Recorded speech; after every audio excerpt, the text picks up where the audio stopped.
உங்களுக்குள்ளே இருக்கிற விசுவாசம் இயற்கைக்கு அப்பாற்பட்ட விசுவாசம்.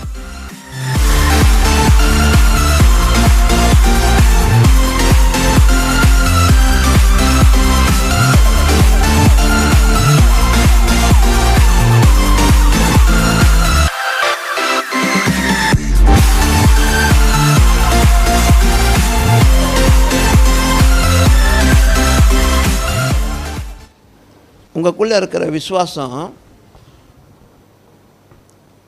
இயற்கைக்கு அப்பாற்பட்ட விசுவாசம். அந்த விசுவாசம் உங்களுக்குள்ளே இருக்குதுன்னா நீங்கள் தேவனை நம்புவது உங்கள் தேவ நம்பிக்கை அது ரொம்ப ரொம்ப வெளிரங்கமாக இருக்கும். ஹலோ உங்களுக்குள்ளே இருக்கிற விசுவாசம் அது இயற்கைக்கு அப்பாற்பட்ட விசுவாசங்கண்ணே. அப்போ அது உங்களுக்குள்ளே காய்ச்சலிக்கணுமா இல்லையா? என்ன விசுவாசத்துக்கு கிரியை இருக்கா இல்லையா? அதான் சொல்கிறேன், அது காய்ச்சலிக்கணுமா இல்லையா? அப்போ ஒரு சாதாரணமான விசுவாசம் உங்களுக்குள்ளே சும்மா ஆர்டினரி பீப்புள் நானும் ஆண்டவர் நம்புகிறேன் அப்படி ஒரு நம்பிக்கை இல்லை, இயற்கைக்கு அப்பாற்பட்ட நம்பிக்கை. என் தேவன் இதையும் செய்வார். கடலை தாண்டி கூட அவர் செய்வார். எனக்கு ஒரு பொருள் வேணா கடலை தாண்டி கூட கொண்டு வந்து கொடுப்பாரு. அந்த அளவுக்கு நீங்கள் நம்பணும். என் வாழ்க்கை அந்த அளவுக்கு சிறப்பாக்கக்கூடிய ஒருவர்னா அவர் தான், அப்படி நீங்கள் நம்பணும். சரிங்களா?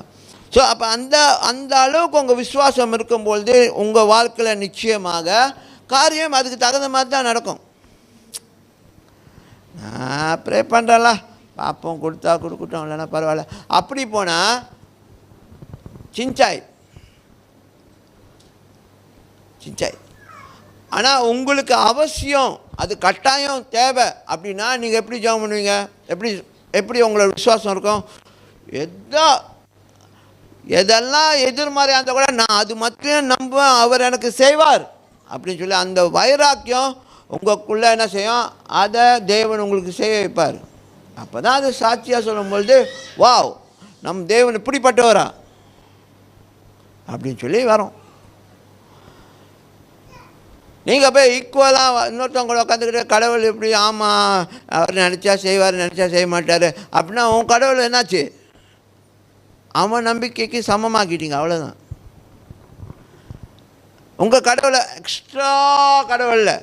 எக்ஸ்ட்ரா ஆர்டினரியானவர், அவர் ஒரு சூப்பரானவர், அவர் சூப்பர்மேன் அப்படின்னு சொல்லி நீங்கள் சொல்ல முடியாது. ஏன்னா உங்கள் பிலீஃப் அப்படி இருக்குது, உங்கள் நம்பிக்கை அப்படி இருக்குது. ஆனால் உங்கள் தேவன் சூப்பரானவர்னு சொல்லி நீங்கள் நம்பினீங்கன்னா உங்கள் வாழ்க்கையை சூப்பராக்கிக்கிட்டே இருப்பார். அப்போ நீங்கள் பேசும்போது என்ன ஆகும்? அவர் சூப்பரானவங்க, அவர் எனக்கு இதெல்லாம் செஞ்சுட்டு தான் இருக்கார், அவர் என்ன இப்படி தான் பார்த்துக்கிறாரு, அப்படி தான் வச்சுக்கிறாரு அதெல்லாம் சொல்லி நீங்கள் பேசும்பொழுது அவங்களுக்குள்ளே என்ன ஆகும்? வா, உன் கடவுள்லாம் செய்கிறாரா? சரியா? உன் கடவுள்லாம் செய்கிறாரா அப்படின்னு சொல்லி ஒரு ஆச்சரியப்படுவேன். இன்னொருத்தர் என்ன செய்வான்? என் கடவுளாக தான் செய்வார், அவர் விட்டு கொடுக்காமல் பேசுவாங்க. ஆனால் அங்கே ஒன்றும் இருக்காது,